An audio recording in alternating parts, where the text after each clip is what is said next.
ভাই যে যা করছো সব ছেড়ে ঝিলমিল লাগেতে ইধিকার চোখ মুখগুলো দেখো ভাই, লালসা উপচে পড়ছে ভাই। রুক্মিণী দি কিন্তু ভাই একে ছাড়বে না। কিন্তু ভাই ঝিলমিল লাগেরে গানটাতে ইধিকাকে দেখার পর ভাই আমার বন্ধু কেন বাথরুমে দৌড়ালো এটা আমি জানি না। তবে বাংলা সিনেমায় প্রথমবার হলো যে থাইল্যান্ডের ক্র্যাবিতে কোনো গানের শ্যুট হয়েছে। এর আগে দেওয়ারা সিনেমার একটা গানের শ্যুট হয়েছিল থাইল্যান্ডের ক্র্যাবিতে। জায়গাটা খুবই এক্সপেন্সিভ জায়গা। দেখে আমারও মনে হচ্ছিল ভাই আমিও যাই আমার গার্লফ্রেন্ডকে নিয়ে ওখানে ঘুরতে, কিন্তু তারপর আমার মনে পড়লো এক আমি গরিব, দুই আমার গার্লফ্রেন্ড নেই।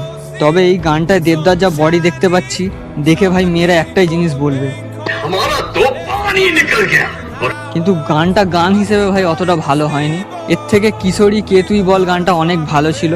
কিন্তু কিশোরী যেহেতু ভাই ভাইরাল হয়েছে আর খাদান সিনেমার একদম ফ্রিতে প্রমোশন হয়ে গেছে, তাই জন্যই মেন এটা করা। আর হিস্টোরিক্যাল ক্যারেক্টারের সাথে এই রকম গান যায় না। জানি রোমান্টিক গান যে কোনো সিনেমায় ঢুকিয়ে দেওয়া যেতে পারে একটা সিনেমার জন্য, কিন্তু এইভাবে এটা ফোর্স ফিড মনে হচ্ছে।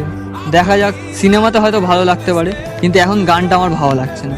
যেমন ঝুমে জো পাঠান গানটা পাঠান সিনেমাটা দেখার পর ভালো লেগেছিল, এটা হয়তো রঘু টাকা দেখার পর ভালো লাগবে, এখন ভালো লাগছে না। হতেই পারে। তোমাদের ঝিলমিল লাগের গানটা কেমন লাগলো আমাকে কমেন্টে জানিও।